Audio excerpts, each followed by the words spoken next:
For 9 months, it was always, why is it so hard to lease properties in Austin? And finally, it's getting easier. Now, Robert, we do mostly single family rentals, so you're seeing that on the single family side. This article was actually about multifamily, but there's a lot of crossover there. Apartment rents. Yeah, it's always you can see the articles, it'll be one way or the other, but as a whole, the whole city has started to see a shift. Welcome to Silberman Realty's Property Desk Podcast, Episode 10, where we talk about all things residential real estate in Texas. I'm Phil Silberman, owner of the company and your host, and I'm joined by my co-host, Robert Vernon, who's a real estate agent at Silberman Realty. How you guys doing? All right, Robert, thanks for joining us on the show for episode 10. That means we've been doing it 10 months. We're releasing one episode a month. How does month 10 feel? Feels like we just started. I'm surprised it's been almost a year. Easier than month one, I presume. So, yeah, I would say. Yeah. All right, let's talk about what's on the list today for topics. So, we're going to be asking ourselves: have Austin rents finally hit a bottom? And I'll be looking for some insight before you spoil it. Robert spoiled it. He spoiled it. He just said, "Sorry." All right. Let's start over. No, we're good. All right, and then we'll cover the off-market listing debate and, whether that's a good thing or bad thing, pros and cons. Houston, a tale of two sales markets. So, which markets are which segment of the market is doing very well and which segment of the market is doing really poorly. Don't spoil that one, Robert. So, and then what to watch for when you're buying rural land in Texas, so land in the country, when you're buying acreage. What are some kind of things you want to think about? So, don't you just love that word, rural? You always have to think about it when you say it. I agree. You and I are both Texas guys, so we have Texas accents, and it can trip us up. Little words like that sure can trip us up, right? So, what prepaid rent, little accounting piece there, prepaid rent, why people don't understand this account and what is it? It's a property management section, right? Prepaid rent. So we have a property management company. So we always try to do a little property management on the show. What happens when a tenant does not pay a security deposit? What do you do as a landlord? And they'll be talking about a common bathroom repair that we get, a repair request that we get a lot. So look for our property owners that listen to the show that we manage for, they may be interested in that. All right, let's get it kicked off with a little bit of news. Austin's rent slump. It's coming to an end. Do you agree or disagree, Robert? Oh man, finally. I mean, I have the least amount of Austin homes to rent right now than I've had in over a year. Yeah. So it has been refreshing, and it kind of hit out of nowhere. I'd have these listings that I couldn't get anything to happen for months on end, and all of a sudden, all of them at once just started going. Yeah. And I look at my spreadsheet, I'm like, wow, Austin is my smallest pool of available homes. It's the first time it's been that way in a while. So I would agree with that statement. It is definitely bottomed out, and things finally starting to move in Austin. I mean, they were the hardest hit. The first hit, it would be the first to come back, I would think. Well, good news for our landlords. And it was a running theme in this podcast for yes, the whole time. Yeah, for 9 months. We talked about episode 9, 10. For 9 months, it was always, why is it so hard to lease properties in Austin? And finally, it's getting easier. Now, Robert, we do mostly single family rentals, so you're seeing that on the single family side. This article was actually about multifamily, but there's a lot of crossover there. Apartment rents. Yeah, it's always, you can see the articles, it'll be one way or the other, but as a whole, the whole city has started to see a shift. And yeah, there's a lot more units on the apartment front. It's easier to gauge. But if rents go up on the apartment side, it typically helps the side of the single family and the private condos and townhomes as well nearby. So it's all positive for them. And this is really signaled first drop in, this is multifamily for apartments, first drop in vacancy, first time since 2021. So that's a big deal. So, well, they did stop building. That helps. So yeah. Well, that does help. When you have less supply, it helps. So, all right. So good news if you're an Austin landlord for that we manage for, and we have a lot of Austin properties, so I'm sure it's nice on you, Robert, that we're getting more lease. Absolutely. Give it real quick. How's San Antonio? San Antonio feels like it has cooled off. Now, we do the least amount of our management portfolio in that city, so it's hard to get a good gauge on it, but it has been a lot slower there as of lately. Houston, A Houston, whole lot. Houston area, Houston, Houston, Dallas, DFW, like. Dallas is doing okay. Houston also seeing a little bit more of a slump. Okay. I'd say DFW and Austin are probably doing the best. But one thing that I have noticed lately is that the higher end properties, or I would say more the luxury style, luxury neighborhoods, are going much faster than the middle ground and the low end properties are. Usually it's the other way around. It's usually harder to get the higher end stuff leased, but it seems like that part of the economy is doing pretty well. Almost have bidding wars on certain homes in some of these luxury neighborhoods. So if you do have a luxury home and you don't want to get rid of it, might be a good time to maximize your rent on that one right now. And that theme, I think, has been recurring here. We talk about themes for the last 9 or 10 months. It's been Austin's, rent prices, but we're now seeing a theme of the higher end markets in sales and leasing just doing a lot better. And the more traditionally priced homes for rental homes, you always think about rental homes being in the $2,500 price range or something like that. Those are moving quite a bit slower. Slower, yeah. There's a huge inventory glut on the sales side and the rental side in that price point. And economists are call that the K-shaped recovery, right? The rich are doing better, and the not so rich are not doing as well. So some of that lower end product not moving very well on sales and rentals, and that's good. I can emphatically say the K-shaped economy is definitely playing out in the housing market in Texas. And we'll get to that a little bit in this piece on Houston. But all right, now here's something interesting that caught my attention, Robert, switching gears. In Texas, Compass has been doing this, but they're joining the system of established off-market networks. This is where sellers and real estate agents are choosing not to put their properties on the MLS, and it's off-market. What do you think about that in general? I mean, we've talked about this a little before. Are you a fan, not a fan? You don't get the highest amount of visibility when you do that, but there are an exclusive amount of sellers out there who do like that. Usually it's going to be on the higher end anyways. They want a little bit more exclusivity. They don't want to disclose what they sell their house for. They might be public figures or people might know them a lot more. So in Texas, it's not a disclosure state on the sales price. But it also makes comps difficult for people who do want to sell with an agent that doesn't do the pocket listings. So I do see where there is a benefit to it for a certain segment, but the flip side is it does skew the comparables, and you can't really get a good sense of what things are selling for in that price range. I hate it. I mean, I absolutely hate it. I think it does a disservice to the seller. If you're selling your house, you ought to put it on the MLS. You're going to get the maximum exposure that way. I mean, it's the seller's option. And so if he wants to do it, or he or she would like to do that, I mean, I guess they have that option. But if I'm selling a property, I want it to be seen by the majority of people. You don't know who's out there, especially people in Texas. They move from out of state. They don't know the local realtors. They're looking online. If they can't get online and see what's out there, you could be missing your potential buyer. I think this does nothing but protect real estate brokers. I think places like Compass want to have off-market pocket listings so that if you're a seller or a buyer, you have more incentive to use an agent. I think that's really what this is.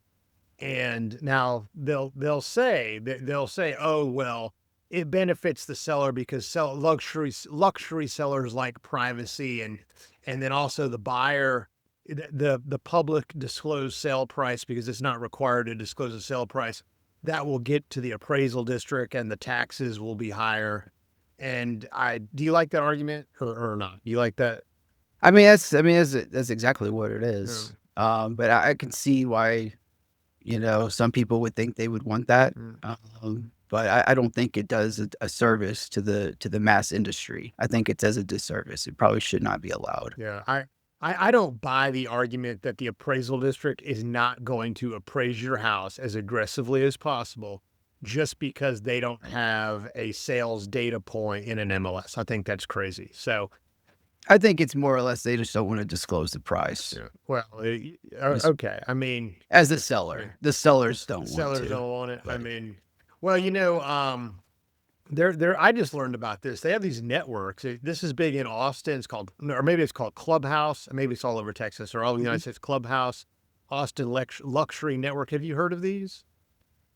I know a little bit about them. I don't dabble as of the nature that we do stuff, but I am aware of Yeah, it. I guess what's going on is instead of the MLS, you're putting it in these services. Now, I don't know why that is less public than an MLS, by the way. I guess the deal is that you sign something and you post it in there and maybe it doesn't record the sales price, but maybe you have the list price. I don't know. I don't exactly know how it works, but Well, I know the MLS feeds into the tax offices now, so they can see the sales data that comes into the MLS. So if you can circumvent putting it into that MLS that's feeding into the tax district, mhm. then but I mean, if you're a seller, it's not your property anymore. What do you care? The sellers, they like to stick it. They like to stick it to the buyer.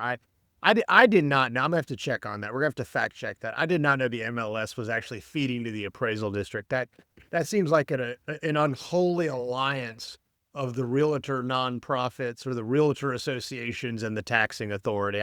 Well, that's where they're getting the information, Yeah, and a lot of them you can see it looks straight like it's coming from the MLS. So I think it depends on the actual tax jurisdiction, but I see it way more now than I used to.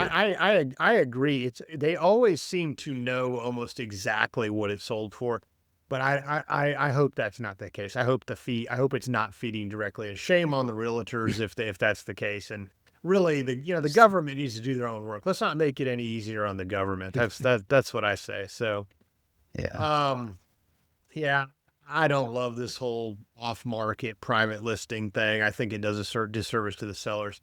Um, Compass is the one that's sort of adopting this, and it's caused other realtors to like Keller Williams or this Douglas Elliman. You've heard of Douglas Elliman, I guess. Am I saying that right? I don't know, but I'm not sure of that one. yeah, Yeah. yeah, but they're caused all these other luxury realtors. So hey, let's get on board with our own private networks. Texas is one of 12 states that do not require sales price disclosures. So I think that makes the state ripe for these kind of off network markets. We need to let's get on at some point and we're going to check out this Clubhouse thing. We're All going to right, check, let's do check it. it out. But all right. But yeah, not a fan. If you're a seller out there listening, I think you need to be in as many places as possible to get more exposure. I think this does nothing but benefit the brokers. And we're brokers. So, I mean, I'm doing myself harm by speaking this out on property that's podcast. But all right. All right, let's move on to our next topic: Houston's housing markets and the divergence of the segments. And this is what we're talking about: the K-shaped recovery. Robert, in Houston, like luxury prices are increasing, and the lower end stuff, everything else is going down. So It's the has and the has yeah, nots. If you have stuff, if you have assets, appreciation, you've got money, you're buying, you're pulling prices up on the higher end right now. yeah. Well, and in the median, I think the median home sales price in Houston in 2025, it dropped a couple $1,000. I mean, 328 from 330, but I still think that's an incredibly expensive median sales price in the city of Houston. That blows my mind. But Well, there's just been really little activity across the board. The sales, even though are down a little bit, but we didn't. I mean, the averages are down a little bit. We've had way less yeah, transactions. yeah. So Now those so the lower end stuff is getting hurt. In fact, Houston's overall housing inventory, which is mostly all the lower end stuff, is the biggest housing inventory in the country. That we have over 42,000 active listings. But Robert, if you want to buy a house in the Memorial Villages or River Oaks, those prices are going up. The nice stuff is going up if you want to live there. And this is, as you said, this is a microcosm of what's going on in the broader economy. You just have the rich getting richer and the not so rich not doing as well. So it's an unfortunate situation. It can't sustain, but who knows? We're moving into our own version of the Industrial Revolution right now. So who knows what things will change? That's too heavy for this podcast. We're small-minded people that focus on property management and selling houses. You know, you may not be wrong on that. This interesting thing about Houston having the biggest number of active listings in the country. I've got a lot of friends that go down and buy auction properties the first Tuesday of the month. And Robert, my friends who go down to these auctions, I mean, they used to go months and maybe to get 3-4 months to get one house. Now they're going down to the auction and they're on the first Tuesday of the month and they're getting 4 or 5 houses on one Tuesday. So most of those properties down at auction tend to be the lower end properties. So if we're seeing these big inventory numbers and investors are having trouble flipping these houses, selling these houses, having trouble leasing these houses, then it would stand to reason that there's just not as many investors willing to buy these houses at auction. There's a lot of good properties at auction too. I've got friends that go to those auctions every Tuesday, and they're buying houses that they walk in and they don't really need anything more than some carpet and paint.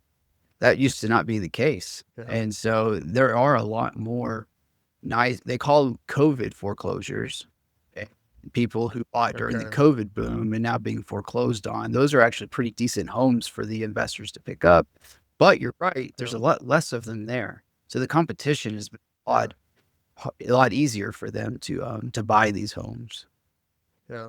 Well, and usually that's a sign that we may have a buying opportunity. So if you're getting in and you're buying these properties now and this thing cycles through and maybe what happens, I mean, Robert, maybe we get a big crash in the stock market or you get some asset correction and the rich don't feel so great anymore. And then we cycle back into the lower end stuff that does well. Historically, things go in waves. So yeah, you're right. It could definitely happen. Yeah. So it could be an opportunity to pick up some of these lower end homes at these auctions or just, on the open market in the MLS and hold for a while. But all right, next topic. How does buying large acreage in Texas work? This came up because, Robert, we represent a seller on a property, and I was getting lots of questions from your colleague about this property, so I thought we would do a piece on this. Just going out, if you're buying like 100 acres in Texas, it's not like buying a subdivision lot that you're used to. And I just thought we should talk about this a little bit. Subdivision lots, if you go buy, 1, 2, 3 Main Street property in a neighborhood or whatever, you're used to seeing, okay, you pull up the appraisal district records and you can see the lot and the block and the subdivision plat, and you sort of see your little rectangle that you're going to own. Rural properties are not like that. Most of these big 100-acre properties are an old style meets and bounds description. Have you seen a meets and bounds description before? Oh yeah, I've purchased a property that was like that once, and yeah, it's very just in plain language. The tree here, a rock over there. Yeah. So, right. And I've got a little sample here, but it's like beginning at the iron pin on the north side of Oak Street, thence north. And you kind of you feel like you're a pilot or a ship captain with these navigation coordinates, right? So, and it talks about trees. And the joke is we say, if you're gonna get a survey done on a meets and bounds property, you got to go get an Aggie because those guys they go out there and, of course the oak tree isn't there anymore. So the Aggie will dig up. Yeah, it smells like used to be a birch tree here or something like that. They salivate for those deals to come across the desk. Right. They love it. They love it. So, all right. So you need an actual survey of a property so you know what this thing really is. And then as the real estate broker, what you do is you take the survey, and there are services out there, and then it'll create like a marketing piece where you can sort of draw, the approximate boundaries of the property. That way, when a potential buyer is looking at that, he has an idea of what he's purchasing. that buyer is going to do their own due diligence on the exact property, but that's kind of how so you know what you're buying, and you know what boundaries you're getting into. If these things aren't done, if you just have a seller that says, "Hey, I think I own this property, but I don't really know," I mean, you're going to have to do this very custom contract where the buyer is going to need to do their own due diligence, so the buyer can have their own survey done with the fees. There's going to be a feasibility period, and the buyer's got to solve those issues. So, It's a lot more yeah, complicated than dealing with, like you said, the stuff that's been platted out within the past like 15, 20 years usually, or before the neighborhood was built out. right, So yeah, it's a different yeah. beast. The biggest problem is for a real estate contract to be effective, you need to accurately know what you're buying, right? And that's going to take maybe some help from an attorney if you got some of these issues. Other issues, I mean, you often have title problems with rural properties. It's not quite as easy with the lot block subdivision stuff. If the previous buyers did not you have title insurance recently, and maybe they bought the property from some guy who represented that he owned it, there's no telling whether that guy really owned it, Robert. Title I mean, insurance makes the he biggest difference in in land deals because that's where you're going to find the problems, especially if yeah, things are yeah, inherited a lot of times, especially big land. It's usually pieced yeah, together at some point in the past. yeah. So don't, if you're living in some rural county or something, and Joe comes around and says, "Hey, I own this 100 acres. You want to buy it from me for $100,000 or $1 million?" Don't just write him a check and take Joe's deed. You don't really know that Joe owns it, and Joe could be one of 50 heirs of a Right. property, and all you now have paid Joe $1 million for a 1/50th undivided interest, which isn't such a good deal when you find out that you own that property with 49 other heirs, right? Let me So, ask you, if the buyer was to buy a property, let's say like that, and just hand it over him the cash, and he handed him that deed, mm, he could possibly lose all the money and the land that he potentially bought, yeah. right? Yeah, I mean, you're not getting, yeah, I mean, and you can sue Joe. Joe may have provided some type of warranty that he owned it, but good luck suing Right. Joe. And no, that's not a It's not. good idea. Yeah. That's a really bad deal. But yeah. And even if you do own the property, a lot of people think that you just can own rural land and kind of just set it and forget it. That's not true. Hmm. If you just own 100 acres somewhere and you don't ever go out there to check it, or you don't have someone helping you, you're going to go out there and you're going to find someone has built fences in the wrong places. And we're not talking about 6-inch fence disputes like your residential neighbor. We're going to, maybe somebody built a fence, that encompassed, 15 of your acres, right? And Yeah. you're going to find squatters out there grazing cattle on it, and maybe trespassing, people that are using the land for hunting. You're going to find hunting blinds that are all over your property. And that means you can lose your land via adverse possession. So, um, you really need to go out there and have someone help you watch the property and keep the land fenced and keep squatters away and keep trespassers away. And people just don't realize Yeah. that. So, That's a terrible. um, all right, let's go. That's our rural land educational piece. Let's get into our management minute, our property management section, and talk about some things.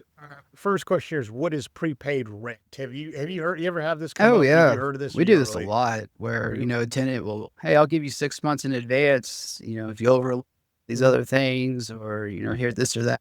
mm, It's a good thing to get if you're a landlord, but there is some negatives to taking prepaid rent, and yeah. money that you haven't earned yet. So, I'll let Yeah. you discuss that a little bit more Well, side.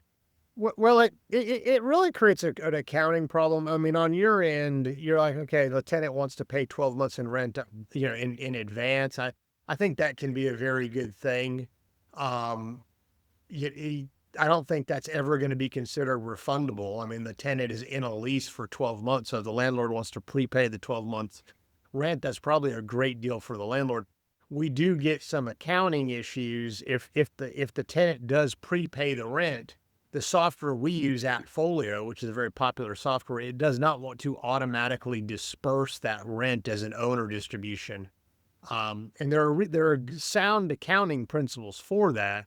Technically, the owner hasn't earned it, and there's no rent bill to apply the rent to, so it doesn't want to send it out to the owner. Now, our owners don't want us holding 11 or 12 months of the rent, so we do have to do a forced distribution when that occurs. But prepaid rent itself, it's actually a liability account because the tenant has prepaid, and therefore it's an asset. Now you can maneuver this a little bit. You can get on there and just go ahead and enter the full 11 months bill in Appfolio, so the prepayment will apply and then it will disperse out to there. That's one way to do it. But owners just get this account confusing, and it's most confusing when a tenant pays, for example, they've got a security deposit due and they've got first month's rent due, and the tenant is supposed to pay the security deposit through one account and is supposed to pay rent through the other account. And what do? They don't listen to your instructions, Robert. Never. Well, And sometimes. No. And they get on, oh, I'll just be smart and I'll pay it all through this one account and that will take care of it. Well, no. What happens is the software Appfolio treats it as just an additional rent payment, and the tenant doesn't get credit for the security deposit, and then the tenant ends up, getting having accounting problems. It causes us all to do a little bit of extra work of moving things around when we have to do it that way. So it's very important that you follow the instructions outlined by your agents when they give you your lease instruction. Yeah. There's Robert's plug for his applicants and his tenants. So what happens if what these tenants will do, Robert, is they'll pay like the security deposit through the rent account, and then it goes as prepaid rent, and then the tenant will have this rent credit. And instead of paying up the deposit, the tenant will 3 months down the road, the tenant will say, "Oh, hey, look, I don't have to pay rent. I've got this rent credit." And then they let the prepaid rent apply to the next month of rent, and the owner never gets the security deposit. Well, it's important for someone like myself to sit there and make sure that the things are going into the right account. And if they are not, I contact you or somebody in accounting and say, "Hey, I need you to work your magic. This person screwed up." But if you can stay on top of it, you usually can nip it in the bud. But it's it sucks when they don't do that's what we do. We work magic in the business end and the accounting side of things. It's a bad deal for the owner. I mean, so that brings the next question: what happens if the tenant does that?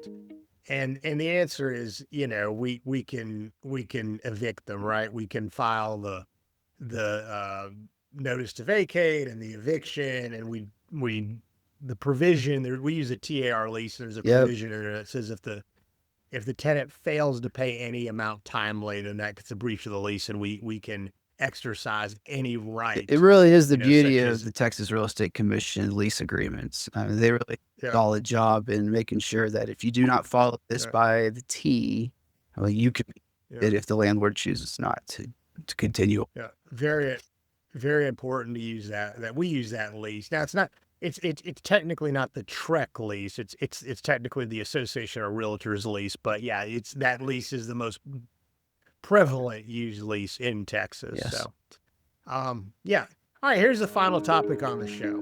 We get this repair request a lot, and it's happened to me at my own house, Robert. Why does it leak in the kitchen when someone takes a shower upstairs? And that happens all the time. And usually the tenant, I don't know, Robert, are you like a wild shower guy? Do you just get crazy in the shower? Spend about 30 minutes, singing and everything. Right. I mean, some tenants can just be wild shower people. And if you've got the curtain rod with the curtain and the little shower, curtain gets outside of the tub, and you're doing that whole singing in the shower kind of thing and going and dancing in the shower, you're going to, it's like splish splash. I was taking a bath, and then the water gets all over the place, and the bathroom has not been caulked appropriately. So water moves and runs, and it's going to find a way out. So then it leaks downstairs somewhere. That's what's happening. Okay. And this happened to me when my 11-year, I couldn't figure out why water was coming down into my kitchen. And then it occurred to me that my 11-year-old son was showering only, and my 11-year-old, little boy, you can imagine, is not the most Not at delicate all. person in the world. Yeah. So I went in the upstairs bath, and I mean, I caulked every nook and cranny in that place.